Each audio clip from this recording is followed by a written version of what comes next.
Buenos días, Criptoverso, y en particular un fraterno saludo a los compatriotas de la parroquia San Agustín, anfitriones habituales, por su estación cultural Alameda 100.3 FM, la radio cultural de San Agustín, en su programa Hablemos de Criptos y algo más, presentando un nuevo formato este año 2022, y presentado por, en los controles, tenemos a Moisés Campo, en la administración de la estación Vicentico, en la dirección Javier Madrid, @ el Javi de la Salsa, una incorporación, mi nueva wingmate, Ana María Alves, doctora Ana María Alves, y quien les habla, el criptoentusiasta Humberto Quevedo. Contactos en Twitter, el @ Radar Económico 2, @ HQevedo46. También estamos en YouTube a través del canal Hablemos de Cripto y algo más, donde invitamos a suscribirse, a pulsar la campanita de notificaciones. Allí también podrá encontrar a su disposición algunos atajos por si quiere adelantar en el desarrollo del programa. Como es habitual en nosotros, aunque tuvimos un breve receso, ya los que conocen el programa saben que nosotros tenemos un programa orientado a la educación financiera, sobre todo particularmente en el tema de la criptoeconomía. Y nos gusta siempre comenzar por una introducción breve, para siempre empezar por por las bases y entender hacia dónde vamos y cuál es el objeto de este programa. Entonces, como siempre decimos acá, el tema central de nuestro programa es la educación financiera y la introducción en la criptoeconomía. Nosotros creemos en la formación de los nuevos criptociudadanos. Los criptociudadanos son aquellas personas que se apoderan del conocimiento de las criptos y entienden que gracias a este conocimiento obtienen una liberación desde el punto de vista financiero y económico. Entendemos también que hemos sido parte de un esquema que pudiera llamarse como una trampa del sistema financiero y el sistema económico tradicional que ha llevado o ha creado con el devenir de los siglos una profunda desigualdad a nivel de toda la población, no solamente en Venezuela, sino a nivel mundial. Y bueno, precisamente las criptos vienen a romper con ese paradigma y traen, toda una serie de ventajas que la población tiene el deber de, primero que nada, conocer para luego comenzar a aprovecharse de ello. Nosotros acá somos fervientes creyentes también de todo lo que son las aplicaciones derivadas de la tecnología blockchain. Últimamente, con el desarrollo de las tecnologías de finanzas descentralizadas, también todo el tema de los tokens no fungibles, las monedas de tokens no fungibles, que tienen aplicaciones ya en la vida, en la economía y en la vida real, increíbles desde cierto punto de vista, y que todavía, digamos que gran parte de la población está digiriendo en los conceptos para poder más adelante realmente entenderlos de una mejor manera y aprovecharlos. Como decimos acá, decimos que la trampa del dinero fiat del sistema financiero tradicional es algo que está presente. Hay una lucha en estos momentos entre dos modelos. Uno, por supuesto, el que controla las élites, el que llamamos el dinero tradicional, el dinero fiat, y la gente que apoya el sistema cripto. Por supuesto, aquellos que detentan el poder, siempre va a ser complicado que lo cedan de una manera natural, de una manera pacífica. Entonces, por eso que se confrontan estos dos grandes poderes y está en pleno desarrollo, como quien dice, esta situación. Y también nosotros pregonamos lo que llamamos el movimiento cyberpunk. Nos enmarcamos dentro de este movimiento, también nos denominamos criptoentusiastas. Aquellos cyberpunk son los que en un comienzo, cuando se desarrolló toda la ola cripto por allá hace aproximadamente 12 años, con el advenimiento del Bitcoin como la primera criptomoneda, la moneda principal, la madre de toda esta evolución, llamémoslo así, económica, los cyberpunk fueron las personas que, digamos, introdujeron la tecnología y la aplicaron de forma práctica en un sistema monetario duro como es el de las cripto. Por supuesto, esto fue expandiendo, fue creciendo, fue agregando adeptos y no todos somos con el nivel técnico que pudiéramos entrar dentro de la categoría de cyberpunk, pero sí somos personas que más o menos entendemos de qué se trata esto y entonces nos damos a la tarea de servir como efecto multiplicador de este conocimiento. Creemos que el conocimiento es un escudo que nos blinda contra la tiranía del opresor y por eso nosotros acá siempre vamos a estar a favor de que ese conocimiento sea lo más democrático posible. Y los que recuerdan este programa siempre también comienza por una sección en donde, a propósito del nuevo formato que vengo hablando, voy a invitar de una vez a mi compañera Ana María, la doctora Ana María, economista. Ella incluso fue varias veces invitada a este programa y somos grandes amigos. Hemos recorrido unos caminos de verdad que bastante interesantes en estos últimos años y yo he aprendido mucho de ella, debo decirlo. Y nos estuvimos pensando un día algo así como para refrescar el programa, la imagen y hacerlo un poco también más ameno y también, por supuesto, más productivo.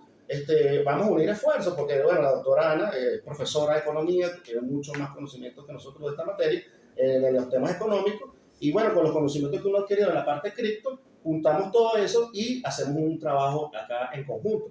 Entonces, en la primera sesión del programa, yo siempre arranco con una crítica dura, normalmente al sistema y normalmente al imperialismo. Los que me conocen saben que la tengo siempre agarrada con los gringos. Pero no porque tenga nada contra el pueblo, aclaro, ¿no? El pueblo norteamericano es un pueblo noble también y que sufre y padece, la mayoría de ellos, de hecho. Pero sí las élites que gobiernan ese imperio, ¿no? Y que están casi todos ubicados allá. Entonces, en esta sección, que normalmente yo me coloco aquí a dirigir esta crítica, bueno, ya de una vez Ana me va a empezar a ayudar, pues, porque ahora va a ser mi coprotagonista, ¿no? Entonces, pero primero en la sorpresa es de qué vamos a hablar hoy, porque normalmente, como digo, siempre la agarramos contra los gringos, pero hoy le vamos a dar un descanso y hoy la recta dura a la rodilla, la sesión viene contra nosotros mismos, podemos decir contra nosotros mismos, porque bueno, nosotros somos venezolanos y cuando hay cosas que nosotros vemos mal, debemos criticarlo. Lo veníamos hablando un poquito en el carro, ¿verdad, Ana? En este caso, la recta dura a la rodilla va contra un sistema que en un primer momento, incluso Ana y yo fuimos también compañeros en esa cruzada. Nosotros nos dimos a la tarea de contribuir y cuando conozcan quién es mi invitado de hoy, también le va a llamar mucho la atención, porque también está involucrado con todo esto del advenimiento del petro, la criptodivisa soberana venezolana, así llamada, ¿no? Nosotros fuimos y aquí nos identificamos siempre al comienzo de este programa. Ya tenemos 46 ediciones con esta. Hemos tenido algunos breaks, bueno, por razones de trabajo, compromiso, etcétera. Pero nos gusta este trabajo, nos gusta siempre estar transmitiendo lo poquito que uno conoce, porque sabemos que este camino ayuda a la gente una vez que la persona lo toma. Y entonces nosotros al principio nos definimos como defensores del petro como sistema monetario, como una criptodivisa soberana que entendíamos necesario para precisamente lograr la liberación de Venezuela en un momento de dificultades bastante fuertes que estamos pasando. Pero también desde el punto de vista profesional nos tocó de primera mano trabajar con el sistema petro y en el primer momento, bueno, dando el gap, el tiempo necesario para que las cosas se desarrollen, uno obviamente espera que las cosas vayan hacia adelante. Pero después de evaluando, pues a la luz de casi ya 3 años que empezó esto, del desarrollo del petro, del lanzamiento del petro, de la primera liberación de algunos petros en la economía del mercado y el desarrollo de alguna usabilidad, yo pienso que el balance es bastante pobre, deficiente, por decirlo de una manera. Entonces, ya más o menos Ana también tiene su propio criterio, entonces quisiera que Ana de una vez, bueno, agarra porque estos controles también son tuyos y quiero que me digas tu opinión rapidito sobre si esto es un tema como para generar una crítica, un debate acerca de lo que ha sido el desarrollo del petro en estos últimos 3 años, ¿verdad? Si ha sido positivo, si tú ves que ha habido deficiencias como la veo yo de repente, y que porque yo pienso que hay que lanzar una recta dura a la rodilla a las personas, llamémoslo así, que fueron encargados para desarrollar este concepto, este sistema monetario. Y si es así, entonces bueno, o si no, bueno, vamos a debatir. Pues. ¿Qué opinas tú, Ana? Bienvenida. Buenos días a todos los que nos escuchan, buenos días a todos. Bueno, Humberto, muchísimas gracias. Gracias por la participación aquí en el programa.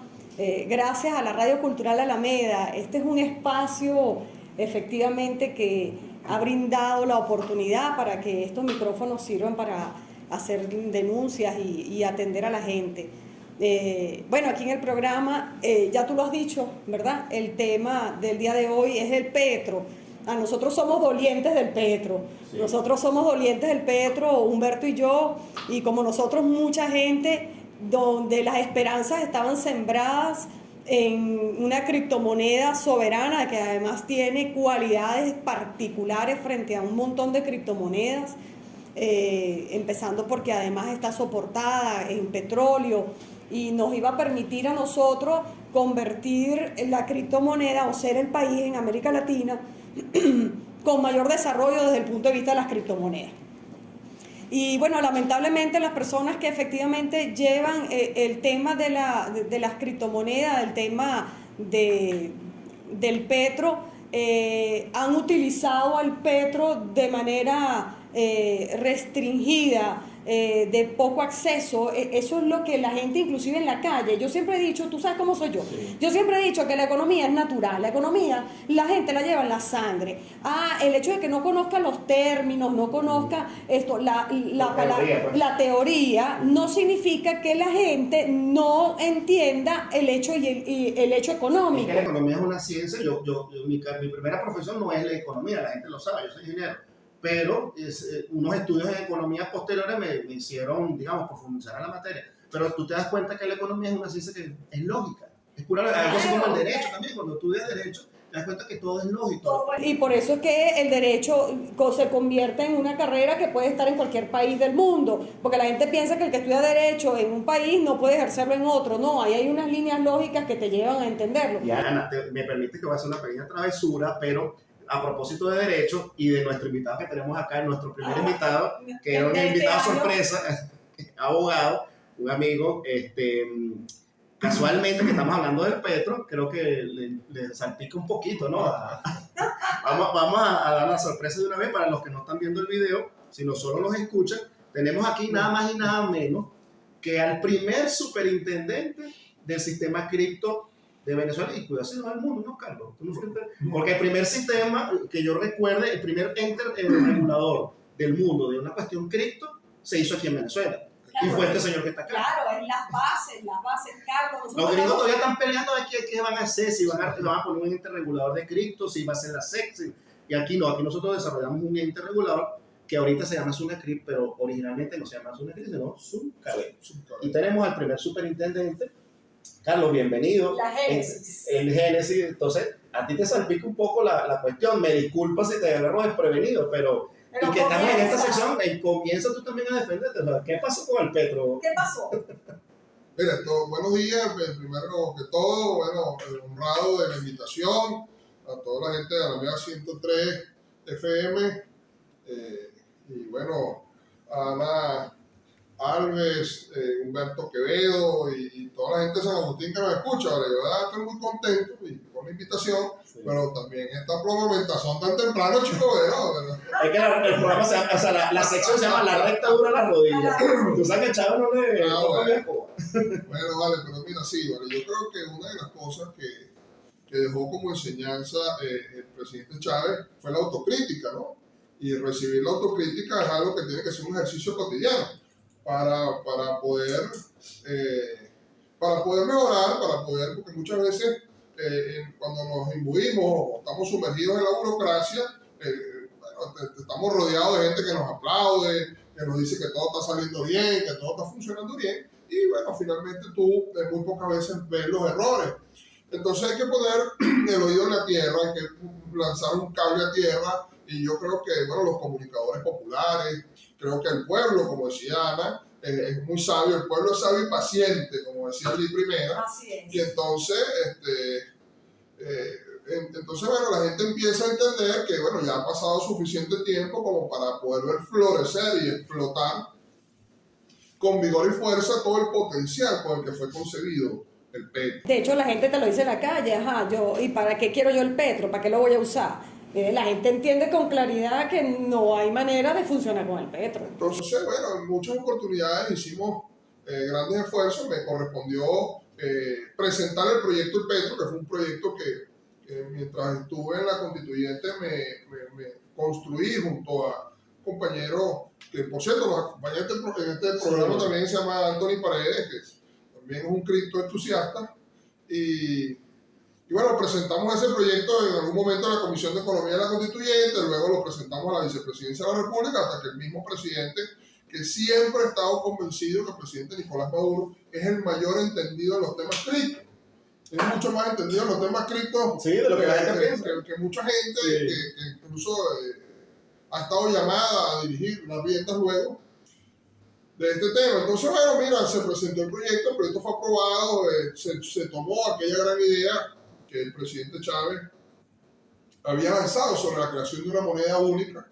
Y bueno, todo coincidió para que se... Como que el momento perfecto. Sí, para que se fundaran las bases. Había una gran esperanza, estábamos también siendo apabullados o siendo atropellados por un bloqueo sanguinario y estábamos siendo atropellados también por una hiperinflación inducida, que todos recordamos aquí lo que estaba ocurriendo pues, con el secuestro del efectivo, lo que estaba ocurriendo con las mafias que operaban, pues, y también con la falta de políticas oportunas, porque también hay que decirlo, políticas monetarias, falta de políticas oportunas para que pudieran las economías empezar a andar con pasos propios. Entonces el petro representó para mucha gente una gran esperanza porque primero nació como un valor refugio, después para que toda la gente no se le convirtiera sus bolívares en agua y sal.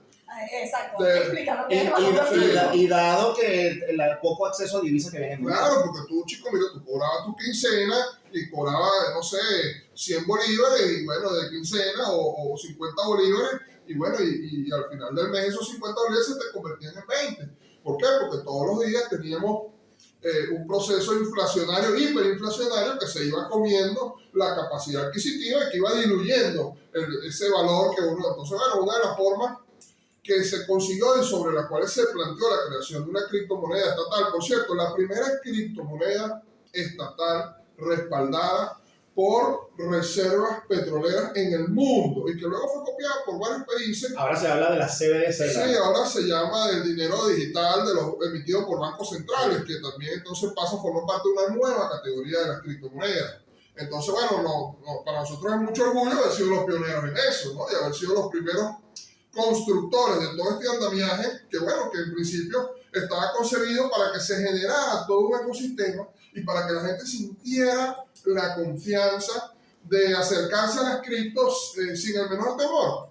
Y por eso, bueno, se planteó que la gente se familiarizara con las billeteras, que la gente se familiarizara. Creo que Venezuela es uno de los países que más se ha familiarizado con billeteras y con uso del código QR, porque también hay que reconocer que el sistema Patria también acercó muchísimo la tecnología del QR, claro, y acercó muchísimo la tecnología de las billeteras digitales hasta nuestra gente. Entonces, bueno, eso fue propicio para que la gente empezara a sentir confianza y empezara a tener unas grandes expectativas cifradas en el petro. ¿Por qué? Porque conozco mucha gente que, oye, que tenía esa emoción de ir comprando poco a poco el petro cuando empezó primero a circular por Patria y empezó entonces todo aquel movimiento. Y bueno, mira, fue algo muy bonito y esperanzador, pero siento pues que también hemos llegado se detuvo la marcha. Estancamiento. Se detuvo la marcha. Hoy el petro difícilmente circula por nuestros exchanges nacionales, prácticamente no se ve por los exchanges nacionales. Y bueno, ha presentado algunas dificultades, ha presentado algunos obstáculos que todavía está tiempo de vencer, pero que frente al inminente regreso de la libre convertibilidad, del funcionamiento del dinero fiat, entonces todo ese espacio que se había ganado, todo ese espacio que se había construido por la no aplicación de políticas adecuadas que cimentaran y que consolidaran las bases de una criptomoneda nacional, pues bueno, mira, empezó a retroceder. Entonces yo siento que sí, mira, que es una crítica constructiva que debemos hacer, que hay que evaluar. Bueno, sí, que está fortalecido en el precio, que ha ocurrido la homologación de las billeteras y que el funcionamiento de las billeteras ha venido siendo mucho mejor, que recientemente se relanzó la Petro App. Sí, pero la usabilidad. Sí. Exacto. La usabilidad, la circulación, todo lo que ha sido el proceso de concienciación, el proceso de concientización, la masificación del uso, no lo veo. No se ha restringido tanto. No lo veo expresado, pero además tampoco veo que esté siendo mucho más respaldado, por ejemplo, desde nuestro Banco Central, como lo fue en un principio. Bueno, luego también se recogieron esas instituciones.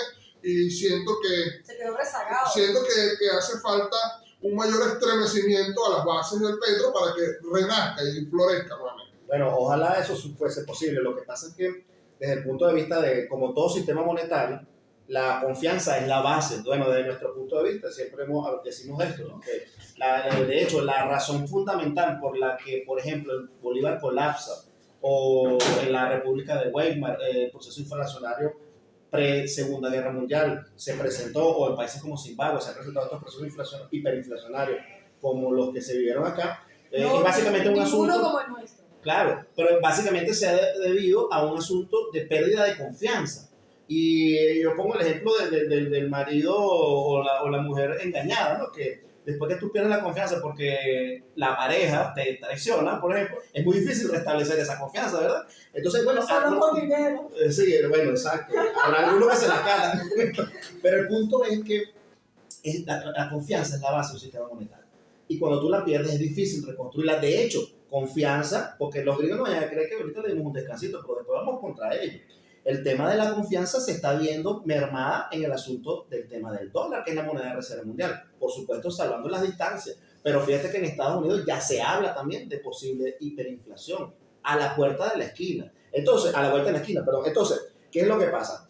Retomar la confianza en un sistema como el petro, y por eso yo ahora me voy a poner del otro lado de la ecuación, porque siempre estuve apoyando y con la bandera puesta y peleando por la cuestión. Ahora yo creo que va a ser difícil restablecer esa confianza. Y voy a tener que decirlo. Reconozco que cuando aquellos criptoentusiastas que no estaban de acuerdo con el petro, porque era un sistema centralizado y todas las características que muchos maximalistas, sobre todo el Bitcoin, cuando hablan de sistemas centralizados como el petro o criptomonedas de Banco Central, no están de acuerdo porque piensan que los vicios y la tentación de la centralización conllevan este tipo de situaciones y escenarios. Entonces, voy a decir que sí, tenían razón o probablemente tuvieron razón aquellos que nos dijeron cuidado con ese petro porque el sistema centralizado eso no va a llevar a filisterio. Sin embargo, bueno, eso era parte de una discusión que obviamente me gustaría darla con mucha más profundidad porque es un tema verdaderamente interesante, pero por las cuestiones de tiempo y ya me están haciendo señas, vamos a hacer un primer corte. Al regreso vamos a empezar a hablar de unos temas que seguramente tocarán tangencialmente el asunto de nuestra criptomoneda Petro, nuestra criptodivisa, pero lo más importante es hablar sobre el tema económico y la inflación, que es algo que en verdad es inclusive mucho más importante en sí que el tema del petro como tal. Entonces vamos a un primer corte con una selección allí de mi amigo Moisés y ya regresamos. Estamos de regreso en su programa Hablemos de Cripto y algo más por Alameda 100.3 FM, Radio Cultural de San Agustín, recordando nuestros contactos en Twitter, el @Radar Económico 2, el @HQO46, el teléfono de cabina 012-716-5934. También lo invitamos a suscribirse al canal de YouTube Hablemos de Cripto y algo más. Bueno, en esta segunda parte, como ya dijimos, en la sección anterior vamos a hablar de inflación, porque todo está relacionado al final del día.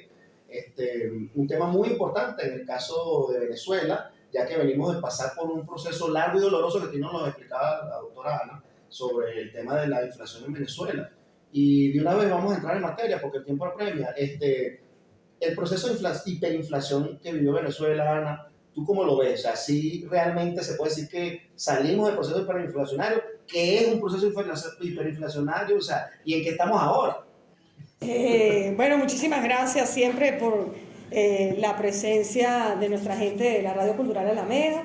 Mira, fíjate, yo creo que a veces nosotros lo hemos conversado, hay que grabar también las partes que no salen del programa, porque ahí es donde se hacen las conversaciones más sabrosas, ¿no? Sí. El tema de la inflación.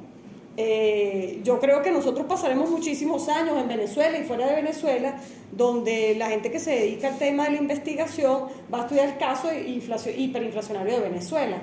Nosotros empezamos a presentar, a partir del año 2013, nosotros empezamos a presentar lo que llamaban las fallas de mercado, o lo que significa el bachaqueo para nosotros, ¿no? Entonces, que era la escasez en el mercado. Yo recuerdo que haciendo cola la gente decía, bueno, a mí no me importa que suban los precios, pero que yo pueda comprar igual que antes. Y yo me acuerdo que yo me persinaba y yo decía, la gente no sabe lo que pide, la gente no sabe lo que pide. La gente no entendía, sino que lo que tenía era la escasez y no podía comprar sus productos, pues. Entonces, cuando los precios empezaron a subir, la gente se quedó descolocada porque entonces empezaron a aparecer efectivamente productos en el mercado. Ajá, pero ¿cómo los compras, no? Entonces, siempre la escasez es la antesala a la hiperinflación, y lo dice la teoría, no es que lo diga yo. Entonces, ¿cómo sobrevivimos nosotros desde el año 2013 al año 2020? Estamos hablando de 7 años y 21, 7, 8 años, ¿no? Un ciclo económico completo que nosotros vivimos con la más feroz hiperinflación prevista en el mundo, ni Zimbabue, ni de la historia. Por eso te digo que iban a venir teóricos a venir a revisar el caso y a estudiar el caso de la hiperinflación en Venezuela, que muy bien lo decía Carlos, y ahí estoy totalmente de acuerdo. Una hiperinflación manejada desde el punto de vista monetario. Entonces, todo lo que tenía que ver con el secuestro del efectivo, todo lo que tenía que ver con los tipos de cambio, porque aparecieron 3.500 tipos de cambio, cuando digo yo, todos esos dólares criminales. Entonces, cuando se sientan las bases, parece mentira, para que nosotros pudiésemos agarrar el arranque en la reconversión, en la segunda reconversión monetaria, donde pasamos de Bolívar soberano a Bolívar fuerte. Entonces, o de Bolívar fuerte a Bolívar soberano, al revés. En esa reconversión del año 2016, 18, a partir de esa reconversión, nosotros hemos tenido durante este proceso revolucionario 3 reconversiones monetarias. Entonces tuvimos la del 2018, que era la segunda, y allí se elimina la ley de los ilícitos cambiarios. En la eliminación de la ley de los ilícitos cambiarios le permitía a la gente circular en el mercado, comprar los bienes y servicios con bolívares, con dólares o con cualquier divisa. La modificación del convenio cambiario número 1 también. Exactamente. Entonces, eso, porque yo digo que esa es la base sentada. Efectivamente, venía una política monetaria restrictiva. O sea, recoger y no producir bolívares, no imprimir bolívares. ¿Por qué? Porque se decía que la hiperinflación estaba alimentada por el exceso de liquidez, cosa que tampoco era tan cierta, ¿no? Porque era lo que hablábamos en el previo del programa. Ningún factor económico genera una hiperinflación de ese tipo. Cuando uno ve hiperinflaciones de ese tipo, uno sabe que ahí hay factores políticos, sociales, de cualquier otro fenómeno, pero económico. Las variables económicas nunca te llevan a una inflación. Aquí yo traje los números, y una inflación acumulada del 2013 al 2021 de 749.057 millones de bolívares porcentuales. Billones por ciento. Entonces imagínate tú, 750.000 millones por ciento. Esa fue nuestra inflación acumulada durante todo este periodo. Cuando uno ve esos números, uno sabe naturalmente, ahí no hay factores económicos. Bueno, que aparecieron factores económicos en la mitad del camino, sí, pero esos factores económicos... Sí, una chispa que desencadenó todo esto. Así es. Pero eso pasa en cualquier movimiento hiperinflacionario. O sea, siempre hay algo, hay un elemento externo que desencadena el resto de los elementos que van a transcurrir en ese proceso económico. Pero lo que te quiero decir es que ese elemento externo no es económico. No es económico. No, porque económico, la inflación económica es que te suben los costos, se incrementaron los precios de las materias primas. Esos son los factores económicos. Aquí no. Aquí te subían $1 y te manejaban un tipo de cambio en frontera con Colombia, que era un tipo de cambio. Es más, nosotros nos reímos, Humberto, tú te tienes que acordar que nosotros nos reíamos con las páginas porque siempre el euro está por encima del dólar. Evidentemente es una moneda que tiene más valor. Y entonces subían el dólar y dejaban el euro. Se les olvidaba meter el dedo para subir el euro. Y nosotros nos reíamos cuando veíamos eso. Bueno, sí. Y ustedes que estaban ahí, tú estás en la asamblea en ese entonces, ¿verdad? Sí. Ajá. ¿Y ustedes cómo analizaron el proceso? O sea, porque ciertamente hubo algunos cambios en la legislación, pues que hay unas aperturas en el tema cambiario, ¿no? Que eso fue, digamos que los primeros pasos para tratar de frenar el ritmo con el cual subían los precios, pues. Entonces, Pero, ¿qué fue lo que se discutió allí? Hombre, allí hubo varios debates, ¿no? Hubo varios debates, muchos muy sensatos y otros muy insensatos. Bien se ha dicho, eso ocurrió en el marco de la Asamblea Nacional Constituyente.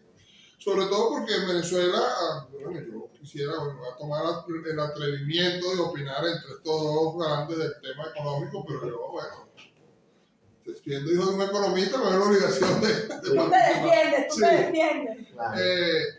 Bueno, mira, hay un cóctel de muchas cosas, ¿no? Primero, una desaceleración de la economía que venía, que comenzó a decrecer, porque todos recordamos que Venezuela tuvo un periodo de 33 trimestres de crecimiento económico ininterrumpido, que bueno, que incluso llegaron hasta el primer trimestre del gobierno del presidente Nicolás Maduro. Correcto. Luego de eso viene entonces un proceso, digamos que de estancamiento, y luego viene un proceso de desaceleración de la economía que, bueno, bien expresa Ana que fue un plan, pues evidentemente un plan, pero que un plan que conseguía unas condiciones que en el país estaba en ese momento que eran geniales. Primero porque nosotros profundizamos la economía de puerto, no priorizamos el impulso o la reindustrialización del país. Y bueno, entonces cuando tú entonces dependes enteramente de una economía de puertos o estás dependiendo en buena medida de la economía de puertos, no te encierras en tratar de contener, luego de haber impreso una gran cantidad de bolívares y tratar de contener la hiperinflación partiendo de una premisa que no era del todo cierta, Así que es. era la premisa que la hiperinflación estaba siendo inducida producto del exceso de liquidez, y no era así. Fue todo un plan diseñado y que consiguió condiciones favorables en el país. Pues bueno, entonces vino toda aquella restricción de que no se podía hablar de dólares, entonces tú escuchabas a la gente hablando de lechugas, de aguacate, de cosas, y entonces aparecieron 100.000 indicadores. Entonces creo que con Venezuela ocurrió un ensayo que en algún momento, bueno, se conocerá la verdad, así como se desclasifican muchos archivos de distintos países sobre lo que realmente ocurre, sobre lo que realmente algunos planes son diseñados para destruir. Bueno, y los nuevos mecanismos muy modernos de la guerra incluyen no solamente los bélicos, incluyen este tipo de agresiones, que son agresiones muchísimo más dañinas. Entonces vemos que cuál fue la respuesta. Bueno, algún tiempo después, porque también consiguió al gobierno nacional desprevenido, un tiempo después, bueno, comenzaron a tomarse políticas acertadas, vino el proceso de la tercera reconversión, que bueno, fue más que una reconversión, una reexpresión monetaria que facilitaba, o que ha facilitado, yo lo veo como una reexpresión, porque no estuvo terminantemente acompañada de otras políticas que creo que van a ser complementarias y que deben tomarse de cara a lo que es un proceso sobre el cual hemos avanzado del cambio de modelo, porque el presidente muchas veces planteó el cambio de modelo. Mira, se acabó el rentismo, pero no es si se acabó el rentismo y cuál es la alternativa. Entonces, ¿cuál es la alternativa al rentismo? ¿Cómo nos hacemos más productivos? ¿Hacia qué modelo económico vamos? ¿Vamos a hacer modelo económico del libre mercado, con un modelo mixto como el que ocurre en China? ¿Vamos a utilizar un modelo político distinto al modelo económico? ¿Vamos a coexistir con dos modelos económicos?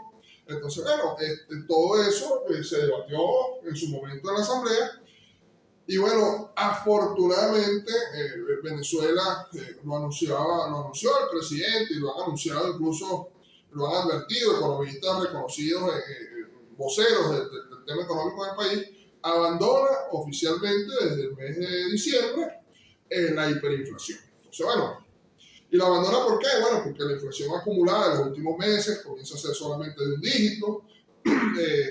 Sí, bajamos del 50% de inflación.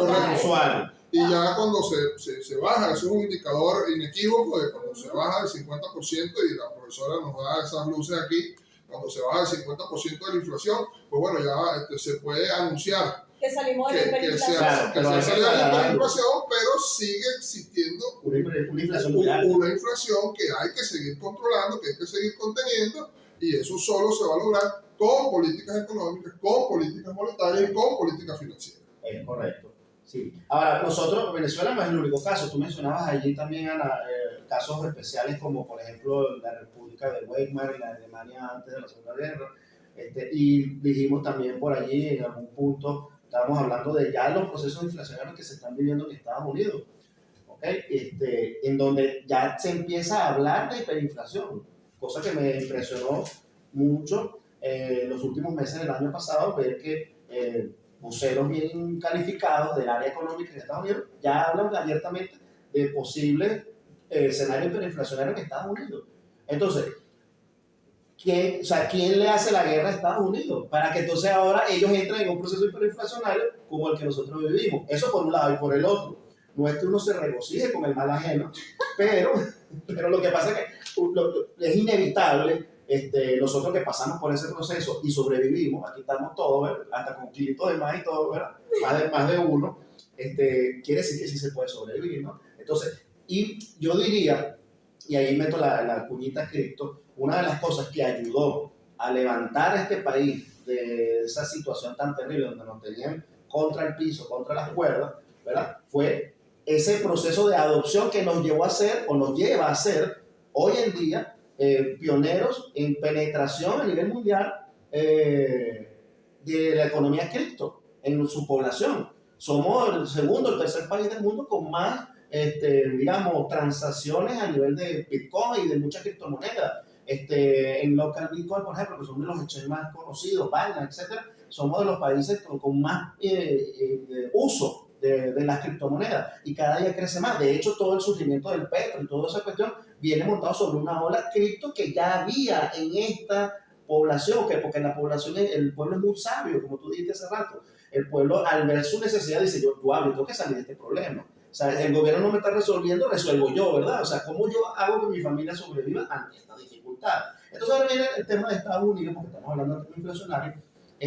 Se está presentando el tema de la inflación allá. Allá algunos economistas hablan, no es inflación, es deflación, etcétera. Porque allá se habla de inflación y deflación en función dependiendo de cómo lo mire. Bueno, es que veo deflación en términos de en los mercados, pero veo inflación en términos de los precios. Entonces, es toda esa maraña de conceptos que se mezclan allí, definitivamente también están afectando al propio imperio.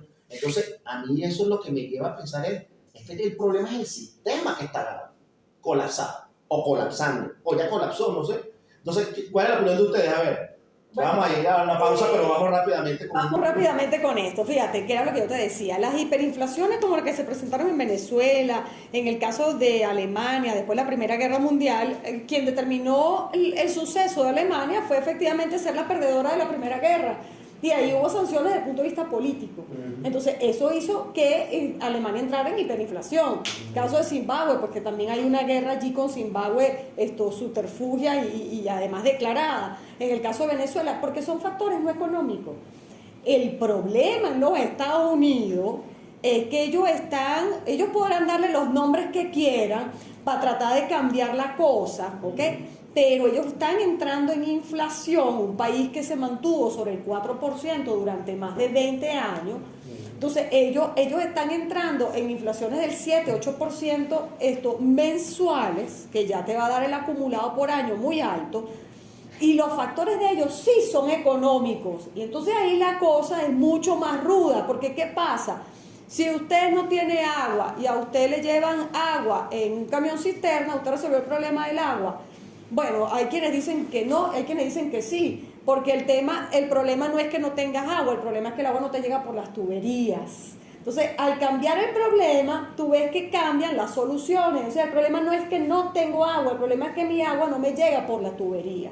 Entonces, hay que ver el enfoque del problema. Entonces, en Estados Unidos, ¿verdad? Se está presentando una inflación, pero no es producto de que nadie le está haciendo la guerra. Bueno, aunque en realidad creo que el mundo entero se está alineando en esto multipolarmente contra ese imperio, porque es que no hay problema con los americanos ni con el pueblo americano, es su comportamiento como imperio. Entonces, el problema de ellos es un problema interno, un problema económico, un problema que tienen déficit fiscal, es un problema de que ellos están saturados y han impreso cantidad de moneda y dinero inorgánico, ¿verdad? Entonces, los factores de ellos sí son económicos, y al ser económicos, esto lamentablemente es mucho más difícil trabajarlo. De hecho, ya están hablando de subir las tasas de interés a través de la Reserva Federal. Cosa que yo lo veo difícil, te voy a decir. Bueno, pero es que si sube la tasa de interés, tú paralizas porque los el principal deudor son ellos. Claro. Un país de deudores. y la deuda se hace impagable. O sea, es que Un país de ellos están deudores. entrampados. O sea, yo sigo mucho el economista de temas Kaiser. Ellos dicen, el sistema fiat, o sea, la trampa del sistema fiat, o cualquier esquema Ponzi, pues como se define por algunos, este sistema monetario, no se puede desmontar fácilmente. No, pero ahí hay un factor Hasta que reviente. hay un factor, Humberto, que hay que analizar, ¿no, María? Y es el siguiente: los Estados Unidos tienen una economía que está enferma desde el año 2008, cuando vino el primer colapso. En el año 2008... Cuando nace el Bitcoin, pues, Claro, sí, por El supuesto. mismo diario. En el año 2008, el colapso de los grandes fondos, el colapso de las grandes instituciones, que luego amerita el rescate por parte del Congreso. ¿Y ese rescate en qué se traduce? Bueno, prendan la impresora, vamos a inyectarle nuevamente al sistema $700 billones, que fue lo que se inyectó en ese momento. Auxilio Sí, financiero. esos auxilios financieros que privilegian rescatar las instituciones financieras, o rescatar a Foro, rescatar a GMC, o rescatar a... Intel. Para rescatar a Intel, para rescatar las grandes transnacionales, porque es un país que evidentemente prioriza Su capital. prioriza el rescate de instituciones y de las grandes transnacionales del dinero sobre el tema de la gente. Por eso incluso que hoy se hable no de los 40 millones tradicionales de pobres que existen en los Estados Unidos, sino de 110 millones que estarían entrando en la pobreza para el siguiente año. Sí. Entonces, entonces tú dices, ¿cómo es esto? ¿Dónde es el sueño americano? ¿Cómo es esto el sueño americano? Entonces, ese rescate lo que hizo fue que postergó un inminente colapso, y eso se ha venido acumulando desde el año 2008, y bueno, ha venido generando nuevamente la manipulación de los mercados, la sobreimpresión de dinero inorgánico, la manipulación o digamos el impacto que ha sufrido el ciudadano norteamericano en la calidad mermada incluso de sus servicios, porque hoy se habla que, por ejemplo, los Estados Unidos con respecto a otros países del mundo comenzó a rezagarse en el desarrollo de infraestructura, por ejemplo, de transporte público, ¿no? Sí. Parece mentira, pero se habla de que han venido a presentar esos problemas estructurales como sociedad. Que es el primer servicio que empieza a deteriorarse. Toda una guerra que desde hace 4 años inició el presidente Donald Trump en beneficio de un grupo empresarial que lo acompañaba, y lo hizo en ese momento. Inició una guerra de micrófonos y una guerra económica con China, inició una guerra de micrófonos y una guerra económica con otros factores que habían mantenido el equilibrio en el funcionamiento de la balanza comercial entre esos dos países, y que les permitía de alguna manera recibir en beneficio de quién, en beneficio de empresarios, en beneficio de élites, que bueno, mira, yo cierro el mercado, subo los aranceles portuarios para entonces privilegiar la economía nacional. Y realmente los Estados Unidos también es una economía que maquina fuera de los Estados Unidos, que construye su economía alrededor de la explotación de los lugares donde se consiguen mejores oportunidades para la mano de obra. Y bueno, y cuando tú entonces cierras todas esas barreras y tratas de concentrarte en el crecimiento, digamos, endógeno, o el crecimiento interno de tu economía, pues no estuvieron preparados para eso, y eso incluso es lo que está impactando también ese proceso inflacionario. Ellos no estaban preparados para esa guerra que plantearon con China, y ese problema lo está dejando. Y entonces ese pasivo social que ahorita que se acumuló, se expresó el año pasado, el 6 de enero, en la toma del Capitolio. Así, tal No, cual. y eso existe y todavía, y todos los países que atraviesan convulsiones políticas, eso impacta negativamente en su Donald Trump definitivamente. dejó de ser presidente, pero no dejó de ser empresario. Sí. Correcto. No, ese tema es muy interesante, vamos a seguirlo desarrollando porque es muy profundo, pero vamos a un corte rapidito porque lo están haciendo serio. Ya venimos. Estamos de regreso en su programa Hablemos de Criptos y algo más por Alameda 100.3 FM, Radio Cultural de San Agustín, en nuestro tercer y último corte por el día de hoy, Ana, porque el tiempo apremia, ya nos hicieron señas. Entonces, estamos hablando del proceso inflacionario, ya no solamente en Venezuela, sino viendo un contexto más amplio a nivel internacional y, sobre todo, en el país donde precisamente se acuña la moneda de reserva mundial, que es el dólar. Entonces, nuestro invitado Carlos está haciendo aquí una disertación bien chévere, bien interesante sobre causas, conceptos, consecuencias que están llevando a una situación y que la gente dirá, bueno, ¿por qué tiene que ver eso ahora con Venezuela? Ya nosotros pasamos por eso, vamos a hacer... No, tiene mucho que ver porque como es el país que acuña, como acabo de decir, la moneda de reserva mundial todavía, todo lo que pasa allá nos afecta a todos los habitantes de este planeta, ¿cierto, Carlos? Ah, sí. Entonces, ¿qué nos depara entonces si este proceso de degradación de economía norteamericana se sigue dando en un contexto, por cierto, que también sabemos de guerra comercial con China, países que se están apertrechando para evitar que esa crisis que se está originando ya se les salpique a ellos, países como Rusia que está comprando oro en cantidades, China que también, ¿qué puede hacer un país como Venezuela ante esa situación que se avecina? Pues la gente dice, bueno, ya nos dolarizamos, ya paramos la inflación. Sí, paraste la inflación en dólares, pero la inflación del dólar en sí, intrínseca, no la vas a poder parar. Porque si aquí un Big Mac cuesta $10, ya te costaba $1, ¿verdad? Allá, perdón. Entonces aquí también va a pasar lo mismo. De hecho, ya pasa. Ya tú no puedes ir a McDonald's a comer con $10 con una familia. Te gastas 50, 4 hamburguesas y unas papitas. ¿O me equivoco? Carlos, ¿qué opinas tú? Bueno, mira, yo lo que siento es que el país tiene un gran reto por delante. Nosotros tenemos que, en primer lugar, ir a la reindustrialización del país. Eso, inequívocamente, tiene que ser una de las políticas del gobierno nacional, impulsar la reindustrialización del país para realmente garantizar, entre otras cosas, nuestra soberanía económica, el impulso al campo desde el punto de vista agroindustrial para garantizar nuestra soberanía alimentaria y prepararnos para lo que viene, ¿no? Entonces creo que hay que profundizar el conocimiento en el tema de criptomonedas. Creo que hay que impulsar con mayor fuerza y vigor el uso de la tecnología blockchain, no solamente aplicar a las criptomonedas, porque obvio, la gente muchas veces la blockchain trasciende el tema de las criptomonedas, pero además es un sistema que hace eficiente su implementación en cualquiera de las materias en las cuales ha sido aplicado. Y yo hablaría, por ejemplo, por un caso, ¿no? Salirme un poco del tema, pero por ejemplo todo lo que es el tema de registros, notaría, sí, todo eso utilizado a través de la tecnología blockchain, además la eliminación de la burocracia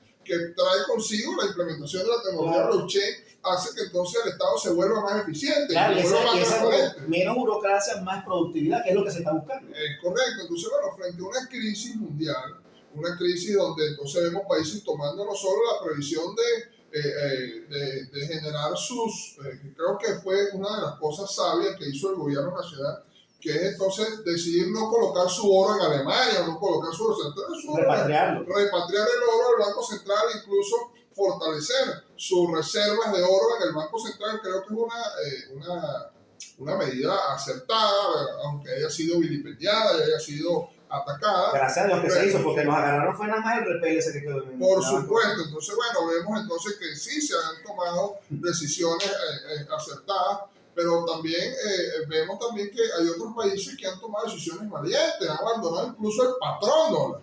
Así es. Abandonar el patrón dólar para las operaciones comerciales. El Salvador. Para las operaciones comerciales internacionales. Bueno, tienes el caso de El Salvador, pero incluso tienes el caso, tienes todo el tema Rusia, tienes todo el tema China, tienes todo el tema. Creo que hay una construcción de un modelo alternativo que están haciendo de Lejano Oriente y digamos, de esa manera hacia acá, hacia Occidente, hacia el mundo occidental, que también se está conformando en un polo alternativo, y que yo creo que eso hay que evaluarlo, ¿no? Hay que evaluar cómo se comportan las grandes economías del mundo. Hay que saber, hay que profundizar qué significa o qué significamos nosotros como país, por ejemplo, para la ruta de la seda en China, o qué significamos como país en el mapa geopolítico de Rusia, o qué significamos como país con respecto a la alianza de los países, a la alianza bolivariana de países. Entonces, bueno, pero yo creo que hay que retomar ese ejercicio desde el punto de vista de la concepción de la macroeconomía, desde la concepción de todo lo que debe y representa la construcción de políticas monetarias y de políticas económicas, no solo para el próximo 6 meses, para los próximos 10, para los próximos 20, para los próximos 50 años. Entonces creo que una sociedad que se precie de apuntar hacia el desarrollo debe indiscutiblemente planificar su economía, debe indiscutiblemente planificar el crecimiento de su población en función de la educación financiera que reciba, de la educación económica que reciba y de los planes que genere para eso, de corto, mediano y largo plazo. Cuando hablamos de largo plazo es incluso planificar los próximos 50 años. Es correcto. Y mira, y acabas de decir algo muy importante, o sea, la planificación económica y financiera. Y dentro de esa planificación económica y financiera, y a propósito de lo que acabas de decir, que mucha gente se está desanclando en muchos países del propio dólar porque ven que se está hundiendo, ¿verdad? Nosotros aquí como país ya tenemos que saber, mira, esa fue una tablita de salvación en un momento determinado. Ok, listo, ya salimos, pasar la página. Tenemos que migrar hacia un sistema monetario, podría ser una gran propuesta, un sistema monetario duro, siguiendo el ejemplo de El Salvador, que fíjate, nos tomaron, nosotros tenemos la delantera y ellos nos tomaron a nosotros. Nosotros empezamos con un sistema que fue por donde empezó este programa, no dio los resultados debidos, no se avanzó como se tenía que avanzar, pero eso no significa que nosotros como país que queremos y que pregonamos en este programa, que queremos que sea una gran criptonación, no piensa o no asuma como una política de Estado precisamente adoptar un sistema monetario duro que va a permitir, y aquí la economista Ana nos puede decir si eso es así o no, que la productividad realmente empiece a acelerarse, a notarse en el tema económico y a crear riqueza que pueda ser distribuida de forma más equitativa dentro de una población. Mira, fíjate, yo creo que nosotros estamos frente a retos muy, muy grandes, ¿no? Yo comparto plenamente las opiniones dichas aquí en el programa. Efectivamente, nosotros tenemos que ir a una industrialización. Cuando hablamos de una industrialización de la producción, no hablamos de la industrialización de la década de los 80 ni la década de los 70. No. Nosotros estamos hablando de otras cosas. Yo soy fiel creyente de la gente, del común de las personas. Debe ser que como yo soy parte de esas mayorías, y yo además que me siento parte de esas mayorías, entonces yo entiendo. Del poder del individuo. Del poder del individuo, pero además que el individuo y el individuo colectivo. Entonces, claro, cuando hablamos del individuo colectivo, a veces personas que no manejan el término, sino que te dicen, bueno, nos juntamos unos panes aquí, estamos todos juntos aquí, y en realidad es un término colectivo. Pero más allá de esto, ¿cómo sobrevive Venezuela? Porque todavía nosotros ahorita, saliendo de la hiperinflación, mucha gente mira hacia atrás y dice, ¿cómo sobrevivió Venezuela? Venezuela sobrevivió a 7 años de un ataque feroz, una guerra, y los efectos de la guerra que nosotros tenemos son como si hubiese sido con balas y con bombas y con tanques, porque tenemos todos los parques industriales destruidos, tenemos todos los servicios destruidos, como si hubiesen caído las bombas, igualito. Tenemos a la gente que pasó hambre, o sea, todos esos efectos nosotros los vemos, por eso sabemos que es una guerra. Entonces, ¿qué ocurre? ¿Cómo sobrevivimos nosotros a la guerra? Uno, con una producción, un PIB marginal que nunca fue registrado. Entonces aquí había mucha gente que sembraba plátano, que sembraba yuca, que tenía 4 cochinos, y eso se empezó a comercializar y eso empezó de alguna manera a permitir que nosotros sobreviviéramos. Aquí la gente hizo la arepa de yuca, la arepa de plátano, aquí nosotros inventamos, aquí nosotros para el azúcar, nosotros le pusimos stevia al café para tener azúcar, bueno, 1000 cosas. Y lo otro que nos hizo sobrevivir fue el tema de las cripto. Las cripto, por eso nosotros somos criptoentusiastas, por eso que nosotros amamos este camino. Y es que aquí los jóvenes, que son los que en todo caso siempre son los adaptadores al tema de la tecnología, los chamos se adaptaron de manera inmediata al tema de las cripto. Y tú ves con qué rapidez los chamos, y cuando te hablo de chamos, te hablo de muchachos, de adolescentes de 14 años en adelante, que en este país comenzaron a minar. Y empezaron a minar con equipos que recogían de la calle y le metían varias tarjetas de video y varias tarjetas de sonido, porque la gente botaba las computadoras, y muchos muchachos empezaron a minar de esa manera, muchos muchachos empezaron a entrar en el tema del trading, entonces la población más joven fue la que permitió que nosotros seamos el tercer país, cuarto país del mundo, porque muchos de esos muchachos hace 8 años, ahorita tienen 20 y pico de años, son grandes trading y se manejan dentro del mundo de las criptomonedas. Entonces, sí es posible. Tenemos un grupo de gamers que alcanza los 200.000 jóvenes. 200.000 personas haciendo gamer play to earn desde Venezuela. Eso es correcto. Y tenemos un dato interesante que yo solo quería dejar, que es que 2 de cada 10 venezolanos han realizado directa o indirectamente operaciones a través de la criptomoneda. Entonces quiere decir que es el 20% de la población que estaba en contacto No es poca cosa. con una billetera, porque cuando tú lo comparas con respecto a cualquier otro país donde escasamente es el 1 o el 2%, entonces quiere decir que tenemos un adelanto, que tenemos un avance y que nuestro pueblo ha adquirido una conciencia en el uso y la preservación y la protección de su salario, de sus ahorros, de sus ingresos, como lo quieran ver, y que, bueno, ha sido eficiente. ¿Y cómo funciona? Pues sí existe, sí subyace allí la confianza. Lo que tenemos es que seguir empoderando y seguir impulsando los instrumentos y sobre todo los instrumentos propios. Con una política de Estado dirigida a fortalecer a la criptoeconomía. Bueno, ahora sí nos tenemos que ir porque el tiempo, bueno, nos alcanzó. De verdad, muy agradecido con el invitado. Con Carlos, muchas gracias. Y mi winmate.